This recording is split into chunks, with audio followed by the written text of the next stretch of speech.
네, 국민의힘 장제원 의원이 당내 친윤그룹 의원들로 구성된 의원 모임인 민들레에 들어가지 않기로 했습니다. 또 더불어민주당은 우상호 의원을 비대위원장으로 비대위 체제를 출범시켰지만 전대 룰을 놓고 계파 갈등이 또 한 번 불거지는 모습입니다.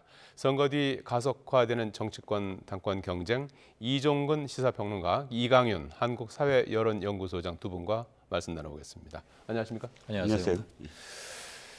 자, 뭐 여야 할 것 없이 지금 당내 문제로 좀 뒤숭숭한 그런 분위기인데 먼저 국민의힘 얘기부터 좀 해보기로 하죠. 친윤그룹 모임으로 일단 이렇게 이제 비춰지는 민들레, 예, 민심을 들어볼래. 라는 모임을 놓고 어제 하루 종일 국민의힘이 뒤숭숭하지 않았습니까? 네. 오늘 장제원 의원은 그 모임에 들어가지 않겠다고 선언을 했고 네. 또 성동이 형이라고 이렇게 권성동 원내대표를 이제 표현한 건데 네네. 성동형이라고 표현하면서 유대를 표현하기도 했어요. 네네. 어떻게 보면 이제 친윤 그룹 내에서 어떤 분열 조짐으로 비쳤던 것을 좀 의식한 표현일까요? 네, 그렇습니다. 굉장히 부담스러웠겠죠. 네. 시작부터. 그런데 뭐 성동형, 성동이 형이라고 부를 만큼 두 사람이 가까웠던 건 사실인 것 같습니다. 네. 정치를 시작한 것도 같은 모임에서 시작을 했죠. 선진국민연대, 즉 이명박 대통령을 탄생시킨 그 외곽 조직이었죠. 여기서 이 이명박 대통령이 당선된 이후에 권성동 지금 현 원내대표는 당시에 법무 비서관으로 들어갔고 또 장제원 지금 의원은 당시에 초선으로 이 공천을 받아서 초선 의원이 됐습니다. 네. 앞서건 이뒤서건이 어쨌든 정치권에 나와서 같은 어떤 그 조직에 있었기 때문에 그만큼의 어떤 호영호재할 수 있을 상황이었고 또 이번에 또다시 어쨌든 정권을 만들지 않았습니까? 네. 가장 핵심적인 위치에서. 그런데 일단 이런 어떤 모양새로 출범은 가능할 것 같습니다. 왜냐하면 지금 장제원 의원의 지금 SNS 변을 보면 자신이 불참함으로써 이 조직을 띄우게 해달라라는 그런 메시지가 좀 담겨 있어요. 뭐 국민들한테나 당원들한테나 특히나 권성동 의원한테 지금 하는 메시지거든요. 그리고 권성동 의원한테 이렇게 얘기합니다. 권 대표의 진정성을 믿는다. 진정성 믿는다는 건 어떤 의미냐면 권 원내대표가 이것을 막는 이유도 또 자신들이 이것을 하려는 이유도 다 똑같다. 그 진정성은 똑같아야 된다. 어떤 진정성이냐? 윤석열 정부의 성공을 위해서라는 그런 이 전제가 달려 있거든요. 예. 그렇다면 내가 불참할 테니까 당신도 지금 막으려는 이유가 그런 대의에 의해서 막아야 된다. 그런 발언을 해야 된다라는 의미로 좀 받아들이고요. 특히나 이걸 지금 계속 주도했던 이용호 의원이 오해가 있으면 풀면서 가겠다라고 이야기한 건 짧게 말씀을 드리면 이게 좀 오해스러웠다라는 거예요. 즉 자신들은 어쨌든 좋은 의미에서 시작을 했는데 마치 당정대를 대신하는 것처럼 그러니까 그런 그 당과 그다음에 정부의 어떤 그 가교가 되는 역할을 이미 당정대가 있는데 매주 만나서 장차관 부르고 대통령실 부르고 하면 또다시 이게 권력화되는 체제가 아니냐. 이렇게 비췄던 것은 오해다. 그걸 풀면서 가겠다라고 이야기를 한 걸 보면 장제원 의원의 지금 불참과 그다음에 오해 풀면서 가는 그런 형식으로 조금 더 성격은 다르게 보이는 형식으로 일단 민주당을 출범시키겠다라는 의지가 좀 엿보입니다. 예. 지금 뭐 당초에는 이제 뭐 개방형 뭐 순수한 공보 모임으로 이제 모임을 만들었다는 거 아니에요. 근데 이제 그런 것들이 사조직으로 보이거나 하나의 어떤 계파로 보이면 그 자체 어떻게 보이는지도 상당히 중요하다. 이제 이런 그 지적들이 나오고 있는 상황인데 장 의원의 그 불참 선언으로 민들레가 출범할 수 있을까요? 어떻게 보십니까? 그렇게 말씀하시면 많은 사람들이 그런 얘기를 하고 있는데 장제원 의원이 그렇게 정말 중요한가? 큰가? 센가? 그리고 장제원 의원만 참여를 안 하면 저는 갑자기 웬 초여름에 봄꽃 민들레인가 했어요. 그랬더니 백성들 소리를 듣겠다 뭐 이런 건데 이런 기구가 없으면 민심을 모르거나 못 듣는 것 같지는 않은데 장제원 의원만 빠지면 문제가 안 되는가? 사적 모임이거나 계파 모임도 아니게 되는가? 저는 꼭 그런 것 같지는 않거든요. 그럼 나머지 거론되는 의원들은 뭐가 될까 싶기도 하고요. 또 우리가 조금 잦아들었습니다만 윤핵관이라고 하는 사람들이 대충 누군지 이제는 시청자분들도 아시잖아요. 여전히 존재하고 있고 무엇보다도 큰 권력이 한번 바뀌고 나면 신주류를 형성하기 위한 내부의 이합 집산 또는 뭐 어떤 분주한 움직임 이런 것 항용 있어 왔지 않습니까? 예. 권력 교체기에서는.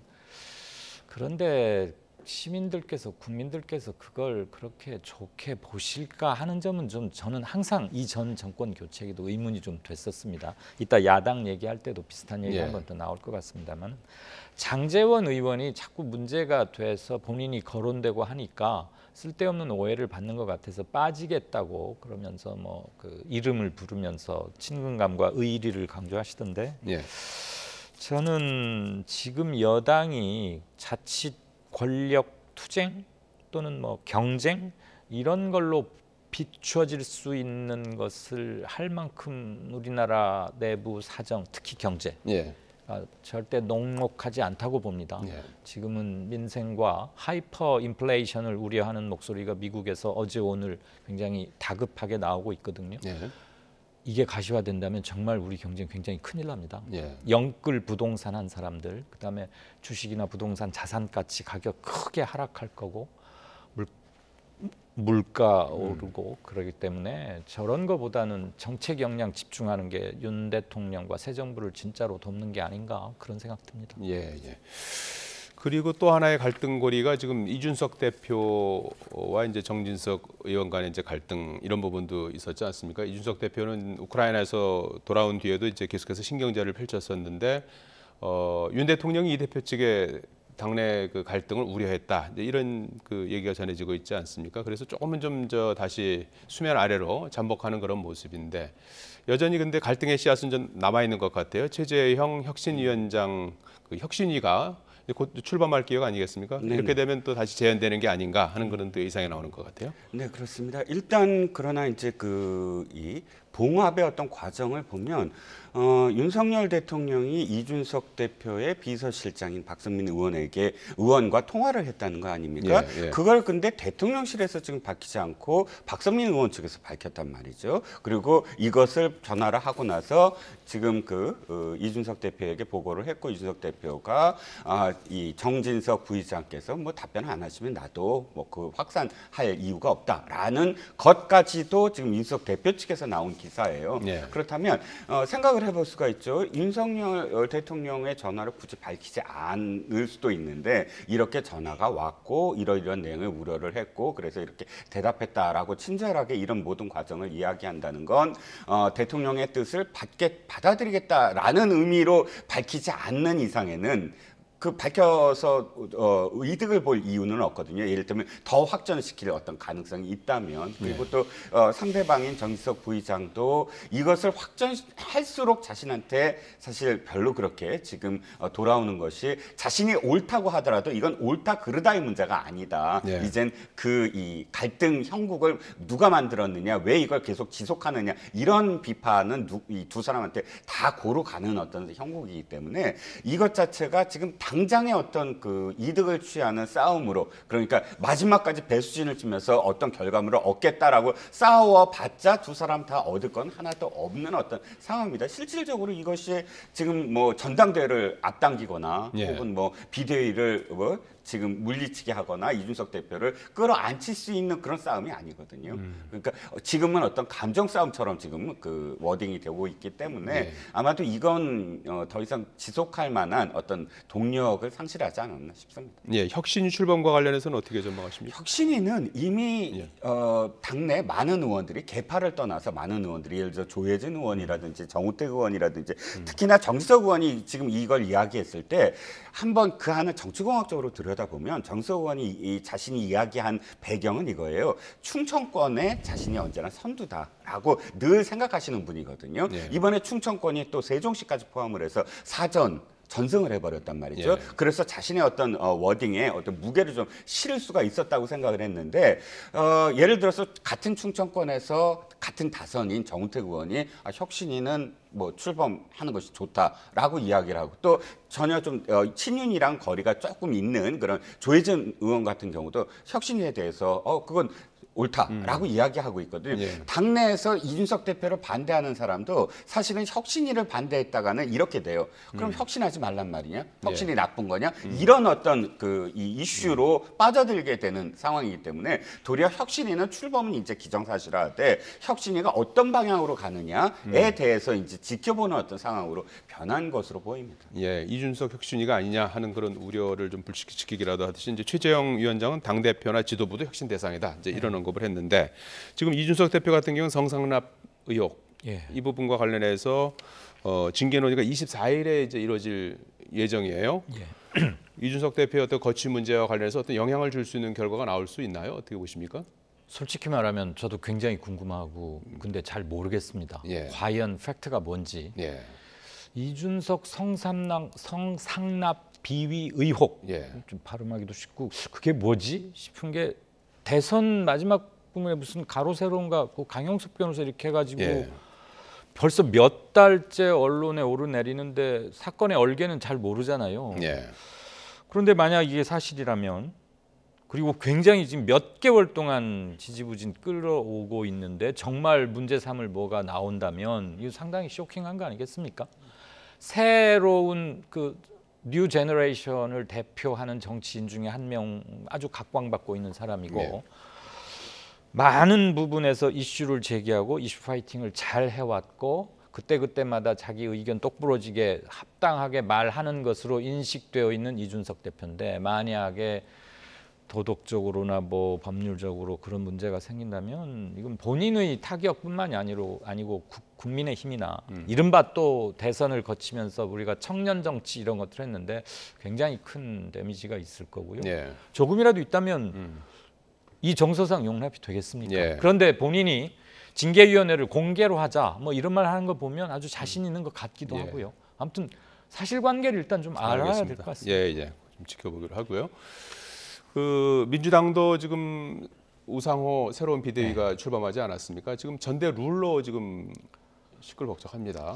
또 그러네요. 진짜 뭐 생사를 건 어떤 싸움이라고 할 정도로 상당히 그 치열하게 전대 룰을 가지고 다투고 있는데 어떻게 될 것 같습니까? 우선 그 어떤 그 내용이 쟁점이 되는지 좀 설명 좀 해주시죠. 지금 현재는 뭐 권리당원 뭐 45% 뭐 40% 국민 의견 뭐 5% 대의원이 45, 권리당원이 40%, 국민 의견 뭐 5% 뭐 이렇게 해서 뭐 여론조사로 그런 거잖아요. 그런데 그냥 이재명 의원을 새로운 리더십으로 하고자 하는 측에서는 개혁과 혁신을 대표성을 갖고 있는 사람을 해야 되고 그러다 보면 권리당원 좀 늘려야 되는 거 아니냐. 왜냐하면 현재 룰대로 하면은 이재명 의원이 당대표 되기가 녹록치 않아 보이는 데다가 지방선거 결과가 민주당에 상당한 충격 그리고 이재명 책임론도 계속해서 제기되고 있는 상황이기 때문에 뭐 일부에서는 야 이러다가는 이재명 의원 컷오프 된다. 아예 뭐 겨뤄보기는커녕 제대로 저기 하기도 못한다. 그러니까 룰을 바꾸자는 측이고 반대 측에서는 친논 측이 홍영표 의원은 아마 필두로 되어 있는 것 같은데 책임질 만한 일이 생겼을 때 책임질 만한 위치에 있는 사람이 책임을 짓는 것 그게 책임 정치다. 그 한마디에 많은 게 담겨 있는 것 같아요. 이것을 관리하는 책임이 우상호 비대위원장에게 있습니다. 우 비대위원장은 무슨 혁신하거나 그럴 타이밍도 아니고 그냥 경선을 잘 관리해서 질서 있게 새로운 리더십을 만드는 일까지의 2-3달 정도 관리가 중요한데 그동안 민주당이 이런 전대 룰을 만들어 오기까지에는 상당한 역사적 경험과 경험들이 축적돼서 합의된 룰이다. 그걸 함부로 바꾸긴 힘들다. 다만 경쟁자들끼리 합의를 한다거나 뭐 그런 일이 있으면 생각해 볼 수 있지 않겠느냐. 지극히 원론적인 말이긴 한데 쉽사리 바꿀 수 없다는 말에 저는 조금 더 방점이 있다고 보여지고요. 이재명 의원 측에서 좀 더 정치적인 숙고를 해야 할 타이밍이 아닌가 그런 생각도 많이 분출되고 있다는 걸 듣고 있으리라고 생각합니다. 결국 뭐 이 전대룰 문제는 이재명 의원의 어떤 출마 여부 때문에 이제 비롯되는 거 아니겠습니까? 출마했을 때 이제 당 대표로 이제 대기하기 위해서 또는 뭐 되더라도 또 한쪽에서는 또 견제하거나 뭐 이렇게 하기 위해서 뭐 그런 부분들이 이제 복잡하게 이제 얽혀 있는 문제인데 중요한 거는 이재명 의원이 출마할까요? 사실 출마 이외에는 이재명 의원의 앞으로의 어떤 그 활로라든지 어떤 그 계획이 별로 안 보인다라는 게 문제일 것 같아요. 이를테면 이겁니다. 이재명 의원은 지금 처음으로 지금 국회의원이 됐습니다. 네. 하지만 지금 대통령 후보였지 않습니까? 그럼 대통령 후보로서 다시 정치를 해보겠다라고 나서는 사람들은 대개는 이전에 국회의원이었거나 또 자기 계파가 있던 사람들이었어요. 예를 들자면 홍준표, 유승민, 뭐 안철수 이런 분들 대통령 후보였다가 예. 다시 당대표가 되거나 한 6개월 이내로 거의 다 자기가 소속돼 있는 당의 당대표 또는 무슨 서울시장 이런 식으로 나갔거든요. 예. 지난 2017년 선거에 나왔던 분들 이렇게 되돌아보면. 예. 근데 이재명 의원은 좀 달라요. 왜?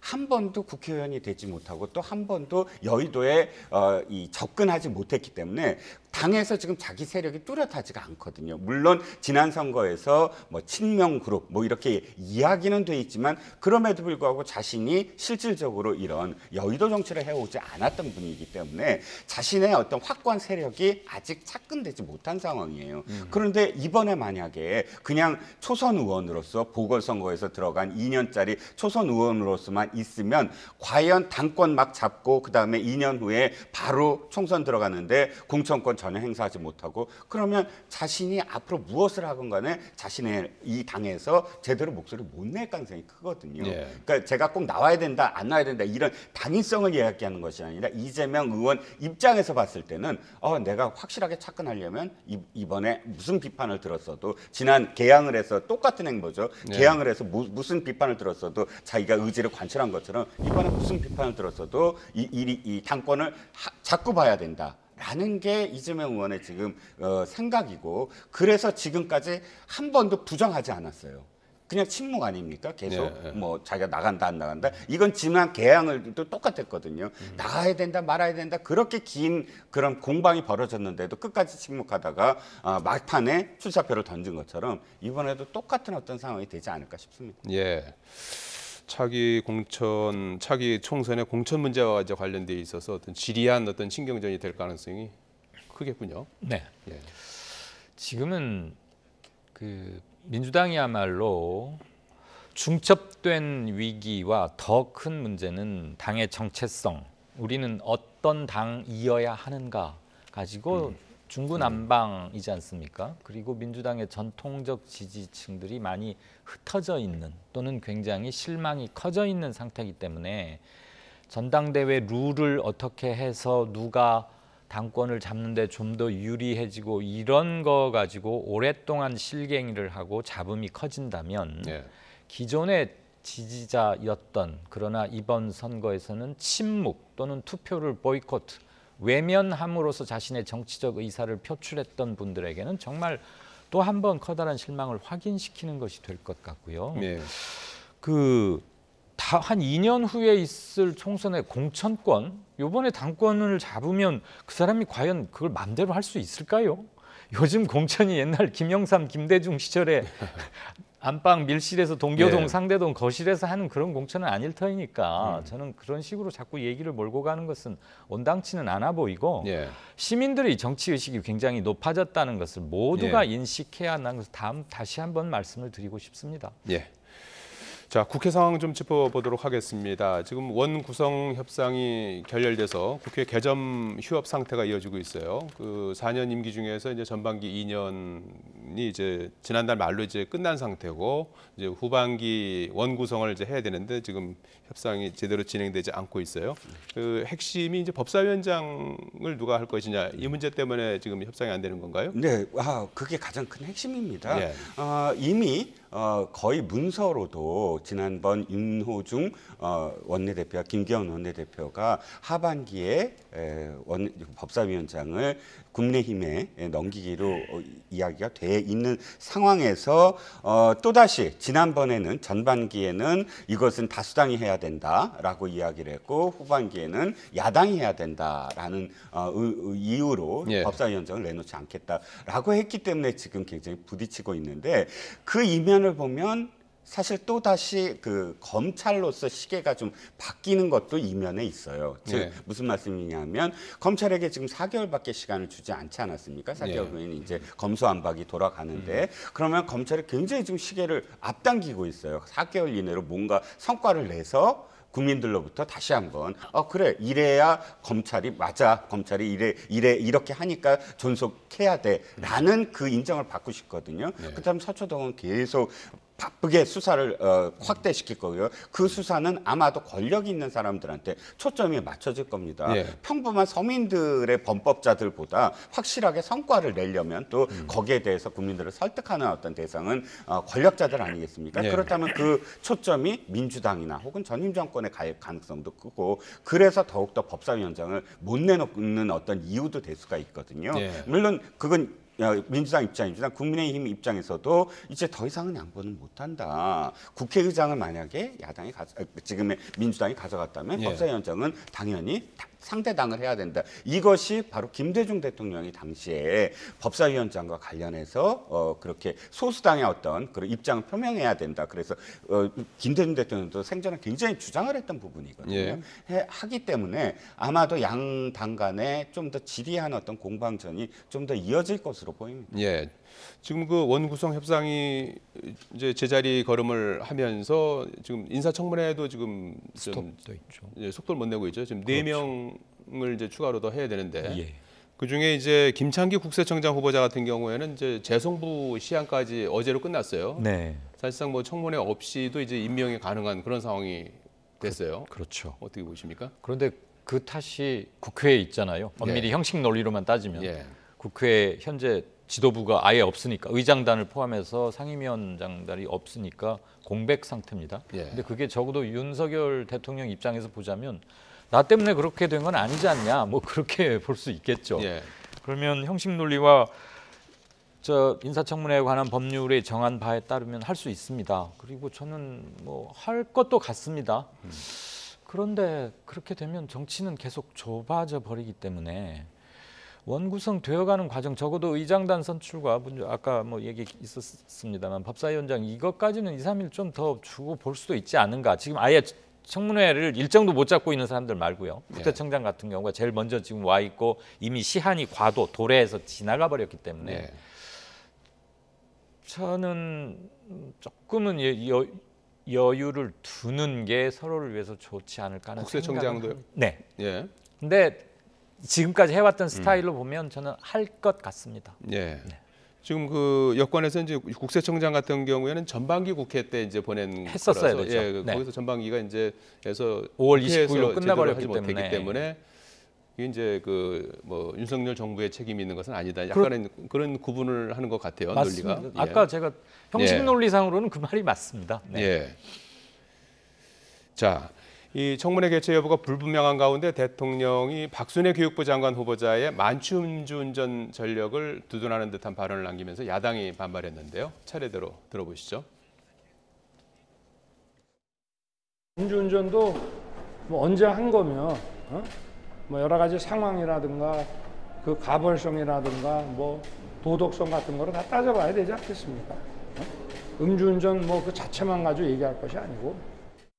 윤 대통령이 뽑은 사람에 대해서는 아무리 중대범죄라고 해도 아무런 문제가 되지 않는 것입니까? 네 사람 감싸기식 관대한 인식이 국민의 판단 기준이 될 수는 없습니다. 과거 음주운전 전력에 대해서 가벌성이나 도덕성을 좀 더 따져봐야 한다는 발언 어떻게 들으셨습니까? 저 발언이 만약에 그 여당에서 나왔다면 원내대표라든지 혹은 뭐 당대표라든지 물론 그래도 비판은 받겠지만 하지만 그것은 어쨌든 대통령이 임명을 하려고 하는 총리의 제청을 받아서 임명을 하려고 하는 장관에 대해서 여당의 어떤 입장이다라고 봐줄 수가 있는데 자신이 어쨌든 제청을 받아 지명을 해서 뽑으려고 하는 그런 장관 후보자를 옹호하는 발언을 대통령이 직접 언론에 하는 건 적절하지 못해 보입니다. 네.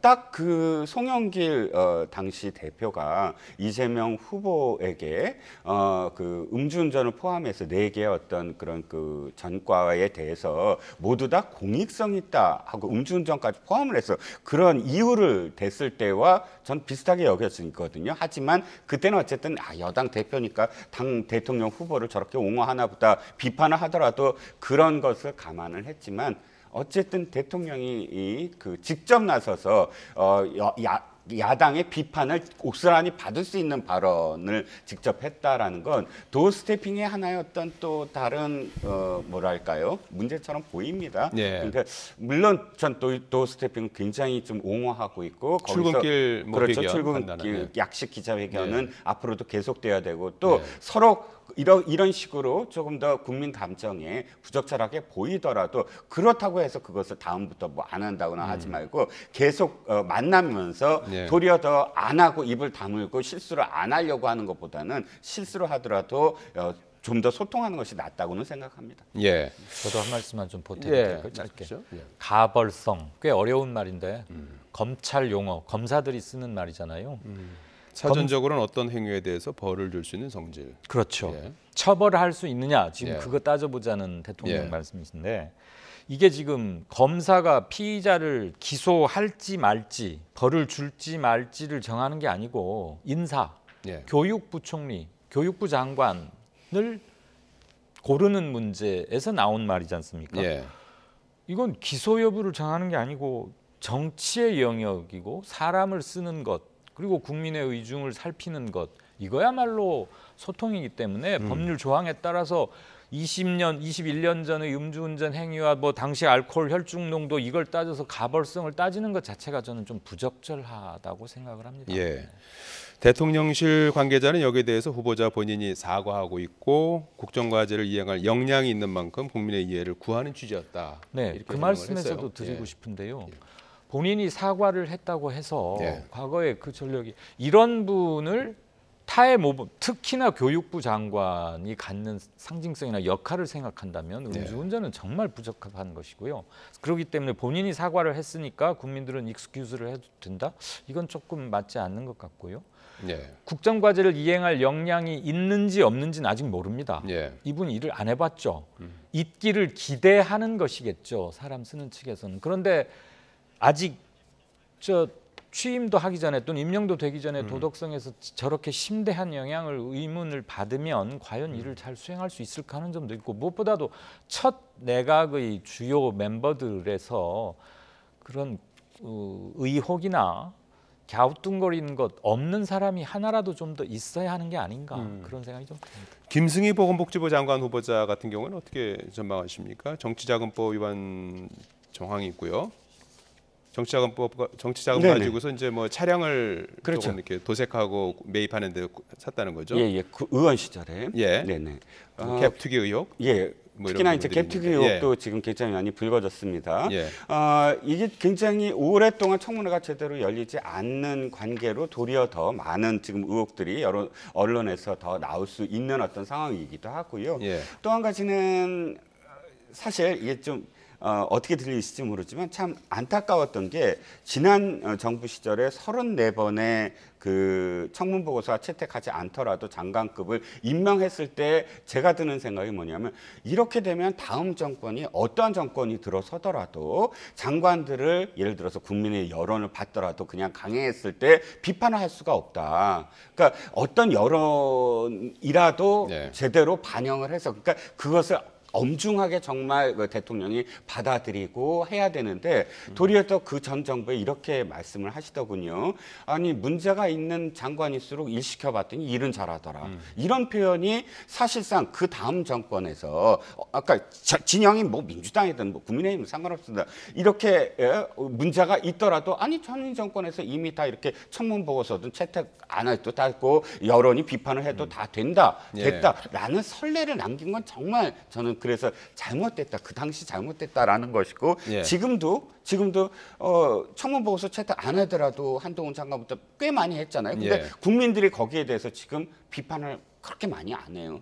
저기 물론 그치, 현 정부에서 그러면 안 되지만 예. 이 모든 게 또 전임 정부에서 34번이나 했던 게 결정적으로 계속 이런 전통 관습처럼 지금 계속 이어질 것 같아서 그게 걱정입니다. 예. 지금 국회 공전이 계속해서 이제 이어질 경우에는 아예 청문회조차 없이 이제 임명할 수도 있는 그런 또 초유의 상황이 벌어질 수도 있는 네. 그런 상황으로 가고 있는 것 같습니다. 자, 끝으로 여론조사 잠깐 살펴보죠. 윤석열 대통령 취임 한 달 됐는데요. 네. 대통령 직무 수행 잘하고 있다가 53% 전주하고 같습니다. 네. 그리고 부정적인 평가가 33%, 1% 포인트 조금 줄었습니다. 네. 예, 어떻게 평가하십니까? 네, 갤럽이 지난 5월 10일에 대통령 취임했으니까 딱 한 달 됐고요. 예. 갤럽이 6월 7, 8, 9, 3일 동안 조사했습니다. 보시다시피 뭐 긍정 평가는 수치 변동이 지난주에 비해서는 없고 취임 당시에 비해서는 조금 올라와 있습니다. 예. 부정도 지금 1% 포인트 변동은 저희는 변동이라고 생각지 않습니다. 지금 뭐 항상 일어날 수 있는 매우 근소한 차이기 때문에 지난 한 주 동안의 대통령 평가에 대해서는 큰 변화는 없다. 한 달 전 취임 때 비해서는 긍정은 소폭 좀 늘었고 부정은 줄어든 건 확실합니다. 그거에는 취임 효과, 컨벤션 업 효과가 분명히 있었고요. 그것은 이제 조금은 많이 줄어든 상태이긴 하지만 예. 취임 때에 비하자면 그런 건 있는 것이고 정당 지지도에서 상당한 변화가 있었죠. 장관이 예. 아직 안 나오는, 나오고 있군요. 국민의힘이 민주당에 비해서 한 달 또는 약 한 달 보름 전, 약 50일 전에 비하면 굉장히 큰 변화가 생긴 겁니다. 저게 종합적인 정치 상황의 결과이겠습니다만 저기에는 윤석열 효과도 일종의 있을 수 있고요. 민주당의 이딴 실수에 대한 실망, 뭐 반사이익 이런 것들이 뭉뚱그려져 있는 상태고 북한에서 미사일을 계속했던 거에 대한 대응이 조금은 달라진 것 아니냐에 대한 국민들의 의식 변화도 일부는 추정할 수 있을 것 같습니다. 여론조사 관련해서 간단하게 좀 코멘트해 주시겠습니까? 예. 네. 지금 전체적으로 봤을 때 윤석열 대통령의 국정 수행 평가에 대해서 비판하는 대목은 언제나 역대 대통령의 초기보다 굉장히 낮다라고 표현을 합니다. 물론 그렇긴 하지만 또 이렇게 봐야 될 것 같아요. 역대 대통령의 5년 단임제의 어떤 상황은 처음에는 엄청나게 올랐다가 나중에 점점 떨어져서 집권 후반기 가면 완전히 정말 단단히까지 떨어진 대통령도 있거든요. 김영삼 대통령 거의 90% 육박했다가 거의 10% 미만으로 떨어졌었어요. 그것을 되풀이하지 않는 것, 차라리 크게 출렁거리지 않고 마지막까지 큰 폭으로 떨어지지 않는 그런 또 그런 대통령이 나온다면 그것도 저는 의미가 있을 것이다. 좀 더 지켜봐야 되지 않나 싶습니다. 예, 알겠습니다. 예, 지금까지 이종근 시사평론가, 이강윤 한국사회여론연구소장 두 분과 말씀 나눠봤습니다. 고맙습니다. 그렇습니다.